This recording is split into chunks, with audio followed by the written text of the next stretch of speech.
Bienvenido a Masculinidad 98. Hoy tenemos una invitada muy especial, Rochely Quiñones Rodríguez, una amistad de amistades, y es un poquito así, vueltas que da la vida y ahora la tenemos aquí. Hoy vamos a estar hablando sobre autismo en hombres. Rochely, ¿cómo estás? Hola, estoy muy bien. ¿Y tú? Qué bueno que, ¿verdad? Agradezco la invitación para poder participar aquí, poder dialogar un poco sobre este tema bien interesante. Claro que sí, gracias por aceptar la invitación. Yo estoy bien, así que nada, vamos a darle inicio a esto. Esto surge, esta invitación surge porque estamos hablando de autismo en hombres, ya que tú estás enfocándote en eso en cuanto a tu proyecto de disertación. Hablando un poquito más de eso, en lo que nos adentramos en el tema como tal. Pues como ya habías mencionado, mi tema de investigación con el que estoy trabajando ahora mismo, que by the way me aprobaron hoy la propuesta, la disertación, Qué bueno, qué banderitas. bueno. Felicidades. eh, Gracias. Se enfoca en las necesidades socioemocionales de los adultos puertorriqueños diagnosticados con el trastorno del espectro autista, especialmente para aquellos que caen bajo la categoría de lo que llaman el nivel uno y el nivel 2, que es básicamente aquellos que requieren alguna poca asistencia y aquellos que requieren algún nivel intermedio de asistencia. Eh, Esto surge básicamente a raíz de un interés que llevo básicamente desde que empecé la escuela graduada, incluso desde antes, habiendo visto cómo se ha trabajado básicamente en Puerto Rico ya a nivel educativo, a nivel familiar, a nivel social y a nivel profesional con el tema del autismo y ver cómo eso impacta las dinámicas familiares, cómo se impacta en la salud socioemocional de la persona. Pero veo que hay muchas investigaciones que están dirigidas a niños, adolescentes, ya hay terapias, intervenciones más dirigidas a niños y adolescentes, pero me surgió la pregunta, ¿qué es lo que hay para los adultos ahora mismo? Más teniendo de cerca el diagnóstico, he podido ver cuán difícil se ha hecho ese acceso a ese servicio, a esos servicios de psicoterapia que sean sensibles a las necesidades de esta población. Así que me interesó mucho el tema y ahora estoy trabajando, ¿verdad? Investigando más en el área de adultez. Qué bueno, fíjate. Es interesante porque muchas veces hablamos de la norma, que desviarse de la norma es la primera señal para identificar una patología, pero técnicamente el mundo fue poco a poco creándose para acomodarse a una norma. No es que lo que esté fuera de eso sea malo. Esto lo he hablado varias veces, hablando entre la diferencia entre fetish y parafilia. Parafilia causa un daño significativo hacia la persona o hacia otro, pero el fetish es meramente un gusto inusual, que no causa un daño clínicamente Claro. significativo. Entonces, con el autismo, hablaste de nivel uno y nivel 2, que by the way, ¿en tu investigación vas a trabajar con nivel 3 o no tienes pensado eso? Por lo menos para efectos de esta investigación, lo delimité a nivel uno y nivel 2, ya que el nivel 3 usualmente requiere otro tipo de apoyo, Ujú. ¿verdad? Y también para conseguir que te aprueben una investigación ¿verdad? Con participantes que ya requieran un nivel sustancial de apoyo es bastante complicado. Ya de por sí Ujú. hubo que ir un poquitito back and forth con aquellos que requerían un nivel intermedio de apoyo y un nivel bajo de apoyo, básicamente. Pero me gustaría contemplarlo para otras investigaciones definitivamente. Claro, sí, sí, para darle atención a todos ellos, porque claro, al igual que hay adultos con autismo, habrán adultos de todos los niveles, es inevitable. Claro, ¿Qué claro. pasa? Sí, el apoyo social no es lo mismo, pues mi hijo, por ejemplo, que muchas veces los padres como que acaparan Ujú. esto y se quedan con el nene y como que siempre lo ven como un nene. No se le da ningún tipo de atención a la autonomía del adulto, porque claro, si no tienes las herramientas, tú vas a pensar que no se pueda hacer de otra forma, que me imagino que te enfrentarás Claro. con eso en algún punto. Sí, y creo que va de la mano con lo que habías mencionado ahorita, que es cómo la sociedad también va creando las normas de lo que es, entre comillas, lo normal y lo que se desvía de la norma. Cuando tú vienes a ver el autismo, sí, hay muchos estudios que pues obviamente lo estudian desde una perspectiva de las diferencias cerebrales, de las conexiones neuronales, hay unas diferencias biológicas, claramente, pero también cómo es que entonces tú, vamos a decir entre comillas, percibes que esta persona se sale fuera de lo que es socialmente establecido que es la norma. Pues Sí. porque precisamente por eso, ¿sabes? El diagnóstico hasta cierto punto es social. Ujú, sí, Especialmente cuando tú vienes a ver la definición, según el DCM, de lo que es el autismo, es un trastorno del neurodesarrollo, pero ¿cómo es que tú te das cuenta?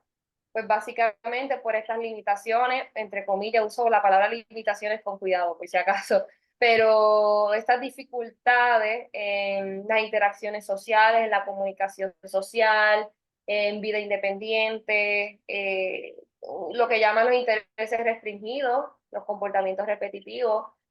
Cuando tú escuchas o ves la mayoría de estos conceptos, ¿cómo es que tú te das cuenta? Por un otro. Hay un otro que está observando esa conducta, que está observando esos intereses, que ha denominado que este interés es un interés restringido, particular, raro, inusual. Así que está bastante cargado de tener una connotación social, definitivamente. sí, ¿no? Sí, aquí tengo el DSM-5, texto revisado, abierto, para como ese refresh del trastorno espectro autista. Pero interesante porque a base de los criterios de diagnóstico, si uno va al criterio A, que está hablando de de los déficits en reconocer lenguaje no verbal, comunicación, entender relaciones y todo lo demás, ahí vemos puramente que es el aspecto social del trastorno. Sí. ¿Cuánto es el umbral, el intervalo de lo que es normal y lo que es problemático? ¿Y por qué es problemático? Because you can't fit in, o la reacción emocional de not fitting in.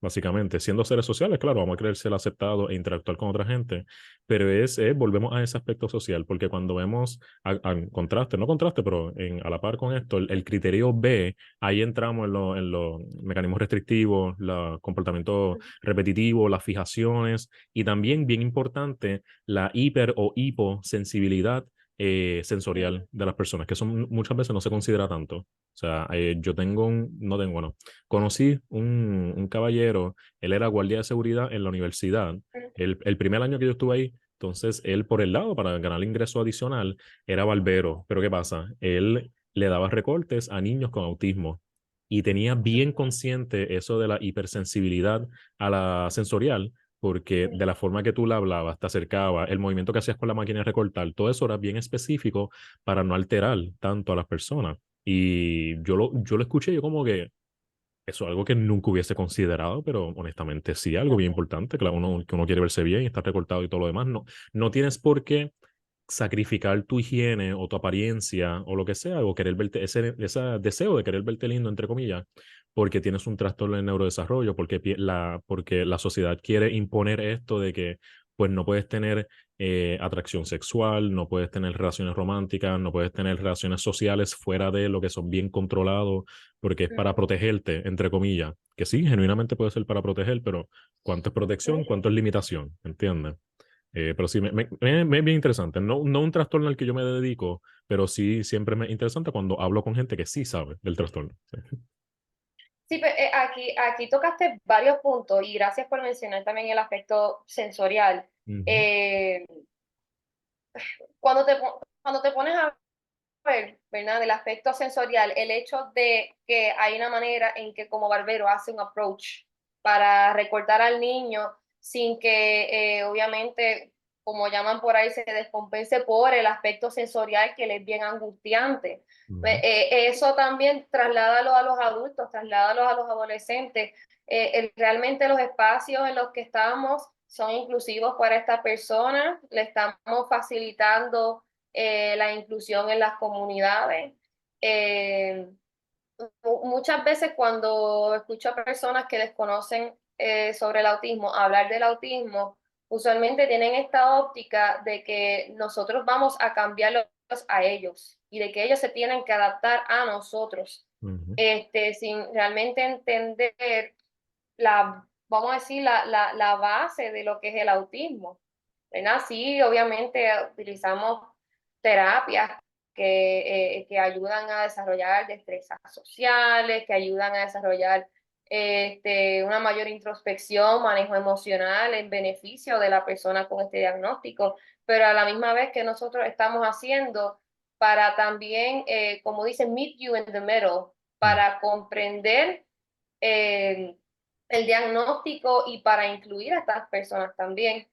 Y entonces cuando hablábamos, que es lo que estábamos hablando previamente también de la masculinidad, de la sexualidad, de los roles de género, al principio cuando estaba investigando más sobre este tema, estaba empapándome más del tema, yo desconocía realmente cuánto peso tiene el aspecto de las expectativas sociales, pero especialmente las expectativas de género, Ujú, de la sexualidad, donde hay esta población tiende a ser, no todo, ¿verdad? Pero hay un discurso que carga esta población de que son como niños, de que no son completamente independientes. Hay hasta algunos que dicen que no pueden valerse por sí mismos, pero eso es un discurso erróneo. ujú, Por eso también cuando digo que requieren mayor apoyo o menor apoyo, yo no hablo de funcionalidad, yo hablo de, ok, tú puedes hacer cosas, tú puedes agenciarte de tus propios procesos, de tu vida, de tus relaciones, quizás vas a requerir un poco más de apoyo para alcanzarlo, pero el punto es que nosotros mismos no seamos los que te restringamos a ti, que tú puedas participar de la sociedad plenamente. Este, y aquí es que hay que diferenciar también, porque he visto que muchas personas lo confunden, eh, qué significa el diagnóstico del trastorno del espectro autista, que hay personas que lo confunden con discapacidad intelectual. ujú, claro. Este, donde en el diagnóstico del espectro autista hay unas dificultades, sí, en las interacciones sociales, como las definimos tradicionalmente, en los intereses, en el aspecto sensorial, en los comportamientos y movimientos repetitivos, pero eso es diferente a la discapacidad intelectual. Tú puedes tener el diagnóstico del trastorno del espectro autista y tener lo que llaman el funcionamiento intelectual intacto, o sea, el promedio alto, incluso hasta superior. Este, eh, y entonces, como tú tienes una población que el discurso que tienen sobre el autismo es que esta persona no tiene la capacidad de tomar decisiones o que su funcionamiento intelectual, entre comillas, está siendo afectado cuando no necesariamente es el caso, ¿qué empiezan a hacer? Empiezan a infantilizar, Ujú, empiezan a tomar de por menos sus opiniones, sus perspectivas, empiezan a hablar como el baby talk, el hito, eh, por lo tanto, también pueden empezar a sobreproteger a estas personas, a esta población, porque parten de la premisa que esta persona no tiene la habilidad para valerse por sí misma. Este, Más o menos por ahí es que va el sí. No, y asunto. me es bien interesante cuando lo comparas con, o bueno, mencionas la relación que le hacen involuntaria a discapacidad intelectual, porque el, habla mucho de las deficiencias que tienen las personas fuera del campo para, pues, entender o intentar entender las psicopatologías. Vemos eso porque, claro, puede haber una comorbilidad, claro que sí, no es que el que autismo es una o no, no es mutuamente exclusiva, pero no solo porque tenga una, va a tener la otra o son términos intercambiables, claro, por eso se llaman diferentes, porque son cosas diferentes, requieren diferentes señales. Al igual que la depresión, no siempre el que está deprimido va a estar acostado en la cama, que no quiere comer, no quiere, o sea, no siempre va a ser la manifestación más extrema de los criterios de diagnóstico. La irritabilidad es uno de los criterios que no se considera cuando uno piensa en depresión. ¿Y qué pasa? Volviendo a la masculinidad, la irritabilidad, entiéndase la manifestación de una posible umbral bajo de coraje. ¿Qué pasa? El coraje es uno de los canales principales para que los hombres expresen sus emociones socialmente aceptados. O sea, yo no puedo estar triste, ansioso, desesperado, lo que sea. Yo estoy molesto, estoy feliz o molesto. Y esa dicotomía da paso a irritabilidad.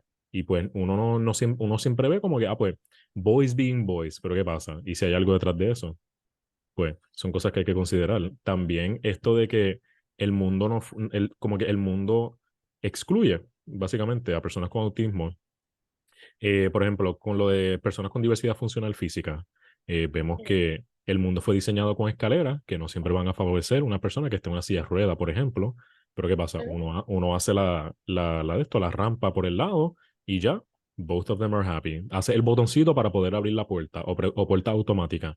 Y ahí, sin hacer gran cosa, honestamente, porque no es cambiar todo el mundo, es meramente añadir estos elementos para facilitar el que uno pueda integrarse de una forma social, física, presencial o lo que sea en este mundo. Claro, y entonces, ¿qué pasa cuando tienes un espectro completo? Donde no se ve de una manera bien específica ni tan uniforme a través de las personas. Ahí se complejiza, porque eso ya, en mi opinión, ¿verdad? Y por lo que he podido ver, eso requiere, más allá de unos acomodos simples, requiere de construir y reconstruir la idea que se tiene sobre el autismo. Y algo que, ¿verdad? Contextualizando aquí en Puerto Rico como tal, eh, he podido comparar entre lo que he visto aquí y lo que he visto en los Estados Unidos. Creo que hay, y en otros países, a nivel mundial también. Creo que hay mucho potencial para orientar y reconstruir la idea que tenemos sobre los adultos con autismo, y seguir promoviendo servicios que beneficien a esta población, pero que sean sensibles a sus necesidades, a su manera de comunicar, a su manera de ver el mundo también. Te voy a contar un ejemplo, ¿verdad? De un hombre diagnosticado con el espectro autista, y comórbido con una discapacidad intelectual leve. Pasa por un proceso de rehabilitación vocacional, todo el proceso de inicio a fin, los adiestramientos, los estudios, empieza un proceso de psicología, ya había pasado por trabajo social, pasa por un proceso de psicología, entre medio que está en el proceso de psicología, también está haciendo un entrenamiento en un asilo para mapear, para secar, buscando qué es lo suyo, con propósito de querer trabajar, porque quiere trabajar y quiere alcanzar una mayor independencia. Le toca con la psicóloga, tiene esta conversación con la psicóloga el trabajo es ver si él tiene la motivación y las destrezas para enfrentarse a un trabajo. Se cae después de un proceso de alrededor de 2 años, después de haber estado un año completo también, después de haberse graduado de escuela superior, esperando por respuesta, se cae el caso. ¿Por qué? Porque es que él no me demuestra que él está motivado para trabajar. Yo digo, pero ¿cómo va a ser que hayas deducido que esta persona no tiene la motivación para trabajar? Es que no lo está mostrando en la manera en la que tú esperarías que cualquier otra persona lo demuestre. Ujú. Viene una persona que es apacible, que te lo va a decir así, es bien tranquilo, y tú le preguntas si tiene la motivación para trabajar, y le dice, entonces, sí, sí, Y que pensaría tú que es estás esperando. monótono, eutímico, y es como que, pues, ok, ajá. ¿Sí? Y que quizás tú estás esperando tradicionalmente de un hombre. Asertividad, liderazgo, no, sí, vamos para allá, vamos a hacer esto, vamos a hacer lo otro, ¿verdad? Esta firmeza, no lo vas a ver. No porque él no sea capaz, es que esta persona no es así. Individualmente no es así. Pero ya hay unas expectativas de lo que es que una persona te demuestre la motivación. Ujú. Entonces, por una manera diferente de comunicar las cosas, se cae un proceso completo. Fíjate, me encanta ese ejemplo, Ujú, eh, principalmente por los aspectos clínicos de eso y lo que conlleva en el servicio, lo interdisciplinario, porque si ya fuiste por terapia vocacional, con el trabajo social, estás con el psicólogo, hay diferentes procesos porque, claro, una persona no te va a resolver todo. Usualmente ujú, somos equipos interdisciplinarios con cada uno su claro. especialidad y estamos apoyándolo y todo. Pero ¿qué pasa? Por lo que me dices, pues parece que la terapia vocacional y el trabajo social pues hicieron un muy buen trabajo. Y el psicólogo o la psicóloga, el Ujú, profesional, pues no estuvo pendiente de esas consideraciones porque, ¿qué pasa? Tú cuando uno estudia, tú coges bueno, yo cogí dos por lo menos en mi doctorado, clases de psicopatología, parte uno y parte 2. Y en las otras clases, pues tú cogerás algo, pero en el enfoque, psicoterapia, cogí dos cursos y uno que era CBT especializado en niños y jóvenes. Fuera de eso, DBT también, que es para personas con ujú, borderline personality, pero que se espera que esas destrezas tú las desarrolles, esa multiculturalidad, consideraciones éticas y todo lo demás, tú lo desarrolles en la práctica clínica, pero no siempre, y por lo menos en mi institución yo lo he visto, que no le dan suficientemente duro a consideraciones culturales como el género, como esto del autismo. O sea, hay como que personas específicas que son expertos en autismo, pero ujú, no se le dan la importancia necesaria a todo el mundo, la educación necesaria a todo el mundo. ¿Y qué pasa? Si tú consultas con esas personas que saben mucho, pues qué bien, pero ¿y si no? O sea, ¿cuánto estás limitando el ujú, servicio que puedes dar meramente por no considerar unas variables adicionales?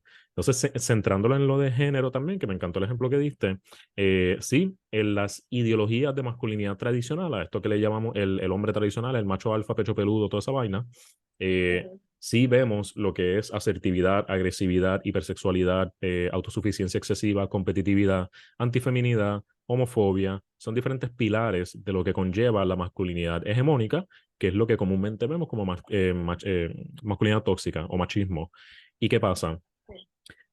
Primero, el que ese hombre con el trastorno espectro autista no demuestre esta ideología de masculinidad tradicional, no le quita valor como persona, no le quita valor como hombre, no le quita la posibilidad de ser sexualmente activo, de tener amistades y todo lo demás, porque claro, una persona a nivel 3 claro, pues necesitaría mucho más apoyo en unas diversas áreas de su vida, pero una persona con 1 o 2 depende del apoyo que recibe y cómo conceptualiza su mundo y cómo ese mundo reacciona ante él o ella, pues puede definir mucho esas posibilidades, porque al final del día, y enfocándonos en lo que dijimos del aspecto social del trastorno, las dinámicas sociales van como que en un péndulo, nunca son marcadas. Lo que es tradición tiene que ser marcado en un periodo histórico, porque no siempre la tradición ha sido lo mismo. Y eso es lo mismo con la masculinidad. La masculinidad de hoy no es la de hace 50 años. Los boomers no tienen un concepto de masculinidad igual que nosotros. Para el tiempo de George Washington tenías los tacos, la falda, los pantalones bien apretados, el maquillaje, la peluca, y eso era el Founding Father, y hasta el día de hoy pues tienen esos de estos murales y pinturas de estas personas que admiran, pero ninguna persona en el Congreso, en la Cámara de Representantes ni nada se va a vestir así, porque eso no Claro. representa la masculinidad ideal ahora. Ahora son trajes y tú te combinas y tienes la corbata azul si eres demócrata o PNP o lo que sea, no sé, depende el contexto. Pero es porque, ¿qué pasa? Porque es transitorio, eso cambia, se adapta con el tiempo. Y otra cosa bien interesante que está hablando con unos compañeros es que hay ciertos dilemas que históricamente se repiten de generación en generación. Y esto de que el hombre ya no es hombre es uno de ellos. No sé si quieres hacer el ejercicio, pero con tus padres le preguntas, posiblemente te dicen lo mismo. Los abuelos, lo mismo. Como que la versión de antes, la generación de antes, siempre va a ser idealizada porque es, pues, a base de falta de información y una perspectiva idealizada de personas que puedes admirar, personas mayores a ti, pues siempre va a ver el pasado mejor que el presente o mejor que el futuro. Y pues, está fuerte. Pero fíjate, ok, pasando ahora, algo bien interesante que tú me enseñaste, me encantó y lo aprecio, el Extreme Male Brain Theory. Cuéntame, vamos a entrar un poquito Yes. en eso, ¿sí? Okay. Pues honestamente, cuando te lo estaba enseñando, es algo que había comenzado a leer, me resultó bien curioso esta teoría. Básicamente, la teoría ya lleva años, un par de años corriendo, pero se basa en esta noción de que las características autistas principales eh, tienen básicamente unos fundamentos en lo tradicionalmente masculino. Me explico. Aquí empezaban ya, según lo que pude leer también, ya hablaban más a un nivel cerebral, eh, eh, de cómo esto se pudiera deber también a que el cerebro del hombre tiene una tendencia a ser más grande que el de las mujeres, Ujú, lo cual esto también supone una diferencia en esas interconexiones cerebrales. Este, hasta a diferentes muestras, esto lo han tratado de replicar en diferentes estudios, a diferentes muestras de hombres y mujeres, vamos, si hablamos en el binario, ¿verdad? De hombres y ujú, mujeres neurotípicas y de hombres y mujeres diagnosticados con autismo, se les administraron unas pruebas en específico para medir esta misma teoría. De los datos resultan o tienden a resultar en que los hombres, tanto neurotípicos como diagnosticados con autismo, tienden a tener unos niveles más elevados de lo que es el sistematizar las cosas, el prestarle más atención a los detalles, el buscar patrones, toda esta, vamos a decir, esta perspectiva quizá un poco más maquinaria, ellos tienden a puntuar de manera más alta, mientras que las mujeres tienden a puntuar más alto en scores que tienen que ver más relacionados con empatía. ¿Qué es lo que pasa? Incluso manteniendo esta tendencia en hombres neurotípicos y en hombres diagnosticados con autismo, ujú, de los datos resulta que las personas en general, hombres y mujeres diagnosticados con autismo, tienden a tener unos niveles exageradamente elevados, los más elevados en sistematizar las cosas. Versus que, por el contrario, los niveles de empatía, las puntuaciones tienden a ser las de las menores. ¿Verdad? Así que, lo que ellos querían traer con esta teoría es que principalmente ellos, las personas con el diagnóstico del trastorno del espectro autista tienden a presentar características que son lo que típicamente se muestran en los hombres, pero ya a un nivel extremo. Pero me resultó bien curioso esa teoría. Ahora, hay muchas críticas a esta teoría porque hasta cierto punto está sesgando y también está dándole una connotación masculina al diagnóstico completo del trastorno del espectro autista, lo cual también están dejando fuera las características que presentan las mujeres autistas. Y creo que también hasta cierto punto deja afuera mucho, no quiero decir cuestionamientos, sino muchos de estos, vamos a decirle cuestionamientos que han tenido las personas con este diagnóstico en cuanto a su propio género, ¿verdad? Donde no necesariamente ellos se identifican con lo que es tradicionalmente masculino o con lo que es tradicionalmente femenino. Así que por eso, ¿verdad? También hay que tener un poco de cuidado, hasta con el mismo nombre, Extreme Male Brain. Porque ya de por sí pudiera estar dando hasta por sentado de que este diagnóstico tiene unas bases masculinas cuando no necesariamente es así. Pero también aportando eso, cuando tú vienes a ver los criterios diagnósticos, a qué responden, a quiénes son más evidentes que pudiera haber un entre paréntesis déficit, un entre comillas, el no ser asertivo, la falta de liderazgo, la falta de vida independiente, decision making, principalmente responde a lo que tradicionalmente eran roles masculinos. Y esto estoy resumiéndolo y hasta, vamos a decir, poniéndolo un poco general, Sí. pero por esto es que cuando entonces traemos el diagnóstico a las mujeres que están diagnosticadas con el trastorno del espectro autista, es más difícil diagnosticarlas a ellas porque ellas no necesariamente presentan estas mismas características. Así que ya de por sí ya creo que ya está evidenciando que hay como un sesgo hacia codificar este diagnóstico en términos masculinos como tal. Sí, el género, yo pienso, claro, no es por ponerlo por encima, pero sí pienso que es una variable muy importante para considerar en muchas patologías. Ya hablé de la irritabilidad en hombres con depresión, en personas con trastorno de personalidad limítrofe, ya se ha discutido previamente en el podcast cómo el género puede afectar en eso. Y aquí, como te digo, es el classic case de qué vino primero, el huevo o la gallina.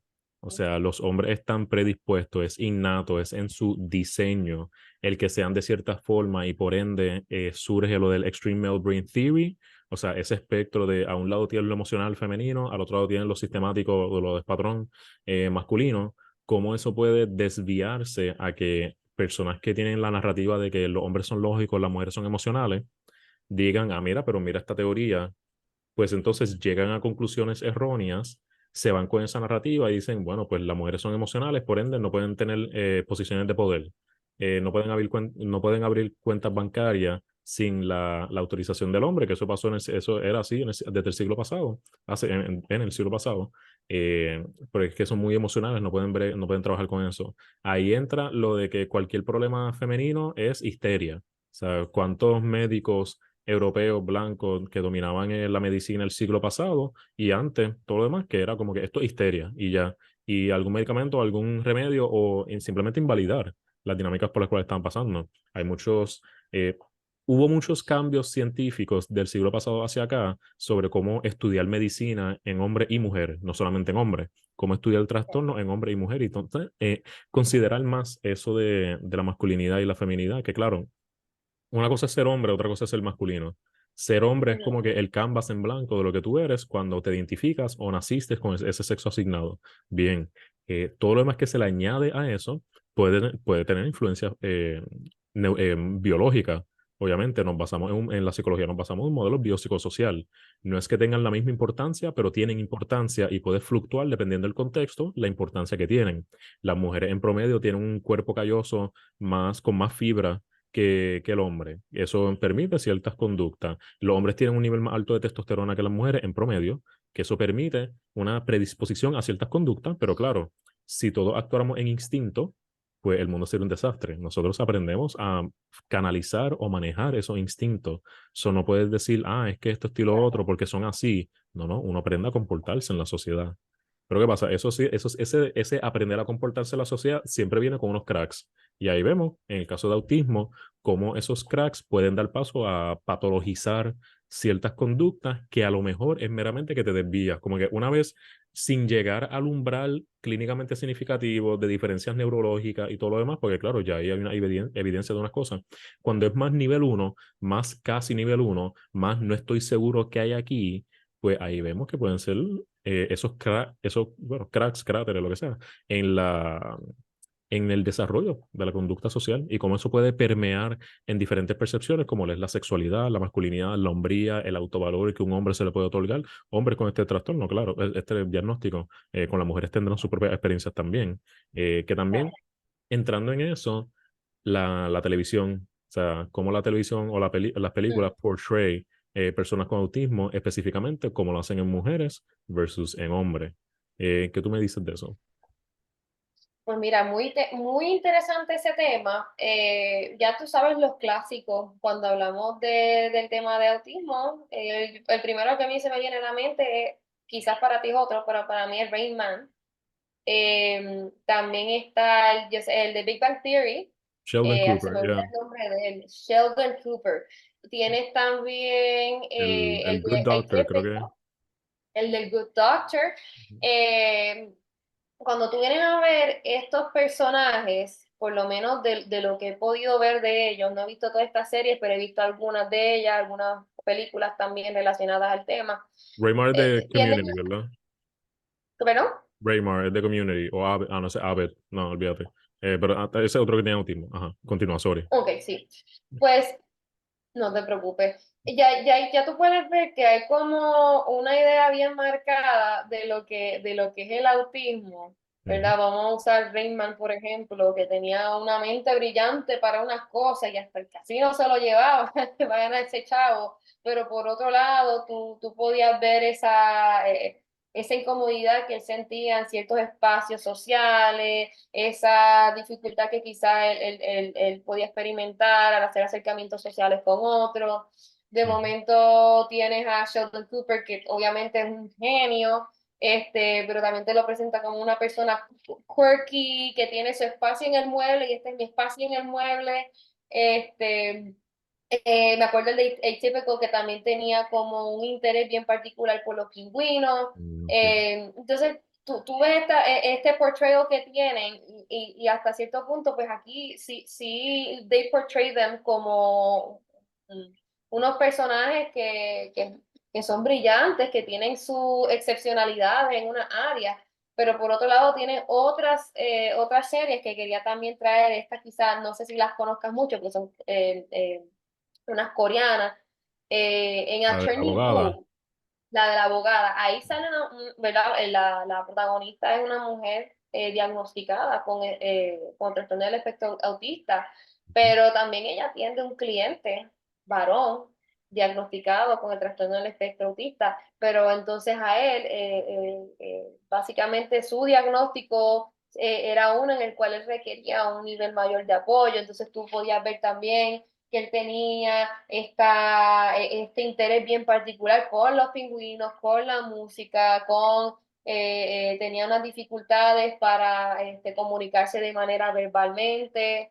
Eh, y yo creo que hay que tener mucho cuidado cuando viendo desde de ambos lados, ¿verdad? De tanto tu típico Sheldon Cooper como este otro personaje, el cómo también estamos portraying, estamos enseñando en los medios lo que es el trastorno del espectro autista. Porque entonces muchos piensan que una persona con autismo es el típico Sheldon Cooper, que es un genio, que es excepcional en estas cosas, versus otros que van a pensar que es el típico personaje que salió en esta serie de la abogada Wu. Este, y yo pienso que los medios tienen que estar bien informados de cómo van a portray un personaje de una manera sensible que no promueva más el estigma que ya hay sobre esta población. Sí, también, ahora mientras te escucho, esto es una hipótesis, no es que siempre sea así, pero puedo entender la lógica detrás de un patrón en el que los hombres con autismo se pueden infantilizar, mientras que muchas mujeres con autismo, especialmente si son estereotípicamente atractivas, puede, en vez de infantilizarse, depende del contexto donde se encuentren, puede sexualizarse. Son como Sí. que las dificultades sociales se interpretan como infantil, infantil como ingenuo, ingenuo como fácil de moldear, o Ujú, manipular o lo que sea. Vemos esto con los hombres que prefieren salir con chicas de 18, 20, 21 años, ellos siendo de 30, 40 o lo que sea, esa preferencia por la inocencia, esa ujú, preferencia por la falta de experiencia, lo del body count también podemos entrar en eso, esta dinámica. Y entonces, ¿qué pasa?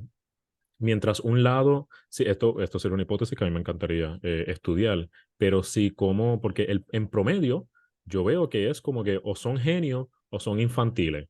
Son como que, pues, no, ujú. más allá de eso, los arquetipos, pues no se observan mucho como esta dinámica. Pero con mujeres yo podría ver cómo se puede weaponize eso de la percibida inocencia que viene con el diagnóstico al no entender dinámicas sociales, no entender que si acaso un hombre puede estar fomentando un tipo de conducta de grooming, una conducta sexual inapropiada o algo por el estilo, pero al no reconocer las dinámicas no verbales o verbales, pero socialmente contextualizadas bien fuerte, como que dicen algo, pero significa otra cosa, porque la intención es una que no se reconoce si tienes dificultades reconociendo esos social cues, que ahí entramos otra vez en la masculinidad de por qué uno puede intentar aprovecharse de eso. No estoy diciendo que, claro, todas las mujeres con autismo se le aprovechen de ese tipo de dinámica, pero sí digo que se aprovechan de muchas mujeres. Sí digo que se busca la inocencia, la falta de experiencia y todo eso para, pues, básicamente como que,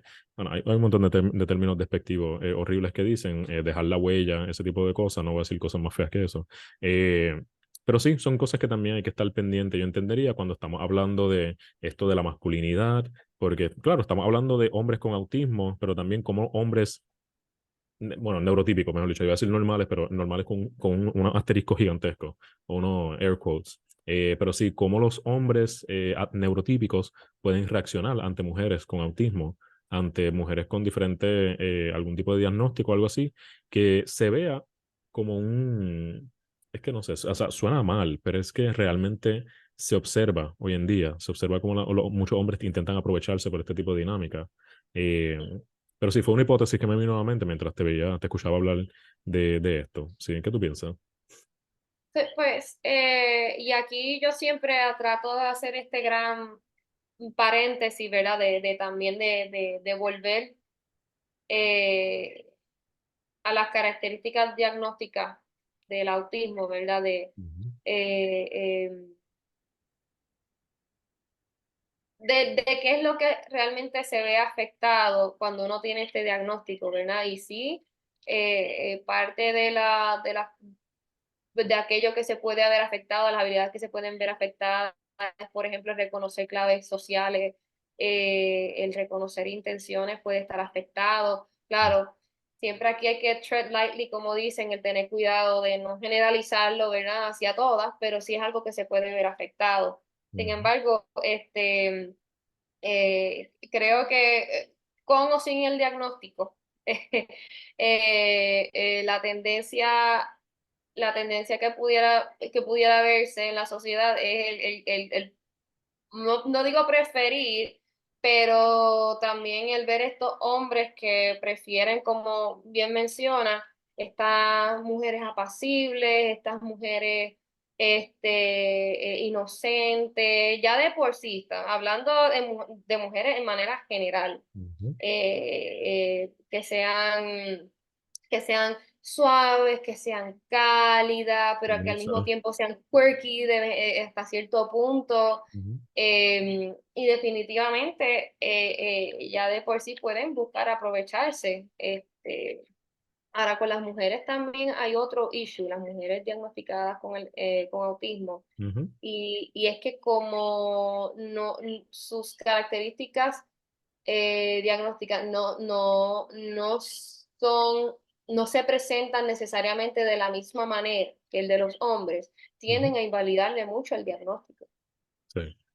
Sea, cuando viene a ver, no es que cuando, y me ha pasado, es porque lo estoy mencionando porque lo he visto, Ujú, cuando hay un hombre diagnosticado con el trastorno del espectro autista, ay no, es que él está diagnosticado con autismo, ya eso es cuando, y quiero hacer esa nota al cárcel cuando necesita un nivel mayor de apoyo, ujú, tienden a usar esa frase. No, bendito, que es que él está diagnosticado con esto. Ahora, las mujeres, por mi experiencia de lo que yo he podido ver, y escuchar también. La ujú, experiencia es, no, pero es que tú no actúas como yo veo este otro muchacho actuando, tú no puedes tener bien, eso, tú pareces muy, tú no lo pareces, yo te veo que tú compartes bien con otras personas, yo veo que tú te llevas bien con todos, que tú logras empatizar con otras personas.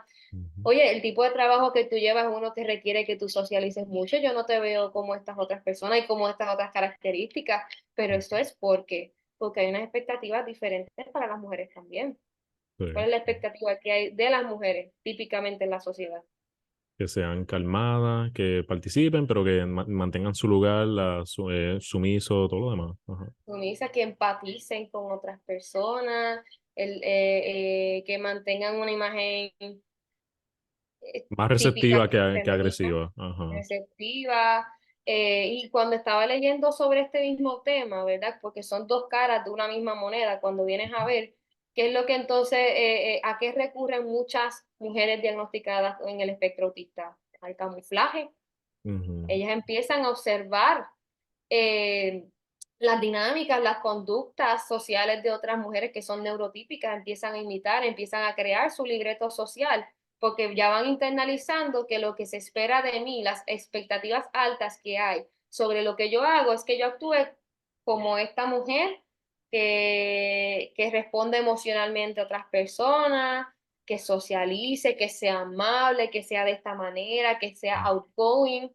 No necesariamente es algo que yo quiero hacer o que me salga natural, es que yo estoy viendo cómo esta es la expectativa que hay de mí. Así que yo ujú, empiezo a esconder aquellas características que son las realmente mías y empiezo a actuar de esta manera para no ser juzgada socialmente.